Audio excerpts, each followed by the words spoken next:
Hello friends, सभी को मेरा नमस्ते। आज हम पढ़ेंगे नीति कवि नारायण पंडित से संबंधित महत्वपूर्ण प्रश्न। तो शुरू करते हैं। प्रश्न नंबर 1, हितोपदेश के रचयिता कौन है? तो हितोपदेश के रचयिता नारायण पंडित है। नारायण पंडित का समय कब माना जाता है? तो इनका समय माना जाता है 10वीं 11वीं शताब्दी के मध्य।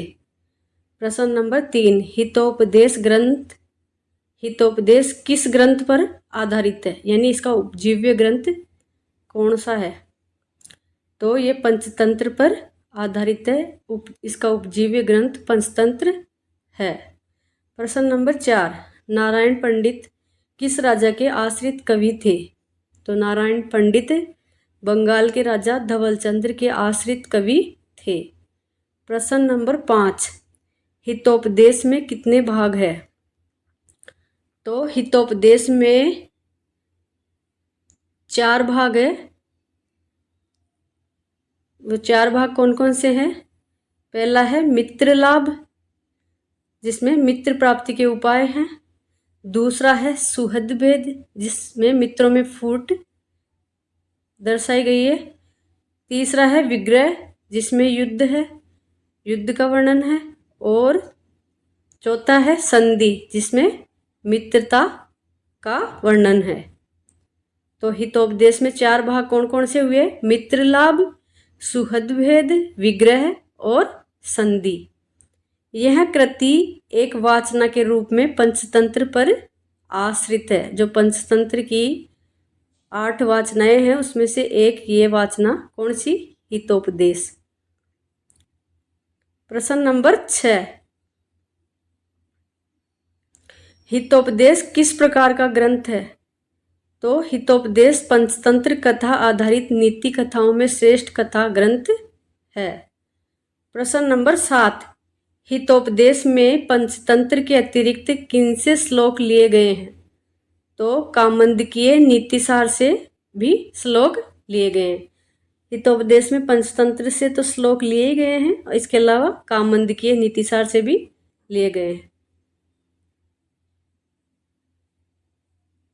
प्रश्न नंबर 8, हितोपदेश का मुख्य उद्देश्य क्या है? तो पाटलिपुत्र के राजा सुदर्शन के 4 मूर्ख पुत्रों को नीतिशास्त्र की शिक्षा देना ही हितोपदेश का मुख्य उद्देश्य है।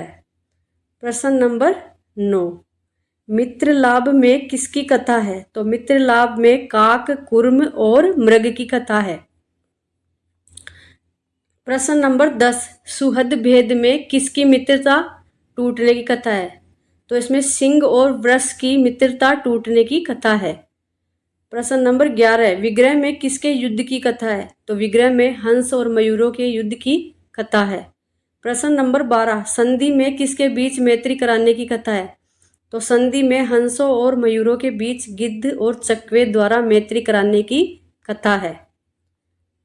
प्रश्न नंबर 13, हितोपदेश के मंगलाचरण में किसकी स्तुति की गई है? तो हितोपदेश के मंगलाचरण में चंद्रशेखर महादेव की स्तुति की गई है। प्रश्न नंबर 14, हितोपदेश में कुल कितनी कथाएं हैं? तो इसमें 43 कथाएं हैं, जिसमें 4 मुख्य और 39 उपकथाएं हैं। प्रश्न नंबर 15, हितोपदेश में कितनी कथाएं पंचतंत्र से ली गई है? तो इसमें 24 कथाएं पंचतंत्र से ली गई है। ये थोड़ा डाउटफुल प्रश्न है, कहीं पे 23 कथाएं दे रखी है, कहीं पे 25 कथाएं दे रखी है। प्रश्न नंबर 16, लोभः पापस्य कारणम प्रस्तुत सूक्ति ली गई है।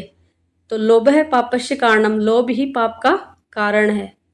पाप क्यों करते हैं लोग? लोभ के चक्कर में। तो लोभ पाप का कारण है। ये सूक्ति कहाँ से ली गई है? हितोपदेश से। प्रश्न नंबर 17, हितोपदेश में कौन सी शैली है? तो हितोपदेश चंपू शैली में। चंपू शैली कौन सी होती है? जिसमें गद्य और पद्य दोनों का मिश्रण होता है। प्रश्न नंबर 18, मति रेव बलाद गरीयसी। मति रेव बलाद गरीयसी यानी बुद्धि बल से बड़ी होती है। तो ये सूक्ति कहाँ से ली गई है? ये भी हितोपदेश से ली गई है। प्रश्न नंबर 19, हितोपदेश का मंगलाचरण बताइए। सिद्धि है साध्य सतामस्तु प्रसादातस्य धुर्जटे है। जाह्नवी फेन लेखे यन मूर्धिन ससिनह कला, यानी यन मूर्धि जिसके ललाट पे ससिनह कला चंद्रमा की कला, जाह्नवी फेन लेखे गंगा के फेन, गंगा जी के फेन की रेखा के समान शोभायमान है। उन धुर्जटे यानी चंद्रशेखर महादेव जी की प्रसादातस्य कृपा से सिद्धि साध्य सतामस्तु, सताम साधु जनों का सिद्धि साध्य मनोरथ सिद्ध होवे। तो हितोपदेश का जो ये मंगलाचरण है इसमें किसकी स्तुति की गई है? चंद्रशेखर महादेव जी की।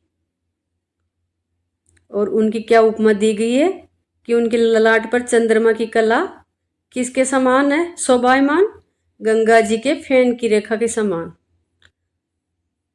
और ऐसे भगवान चंद्रशेखर महादेव इनकी कृपा साधु जनों के ऊपर बनी रहे और उनका मनोरथ सफल होए। आज का अंतिम प्रश्न है, हितोपदेश शब्द का विग्रह करो। तो हितोपदेश शब्द का विग्रह होगा हिताय उपदेश है। हितोपदेश शब्द का विग्रह होगा हिताय उपदेश है। तो फ्रेंड्स मिलते हैं नेक्स्ट वीडियो में। धन्यवाद।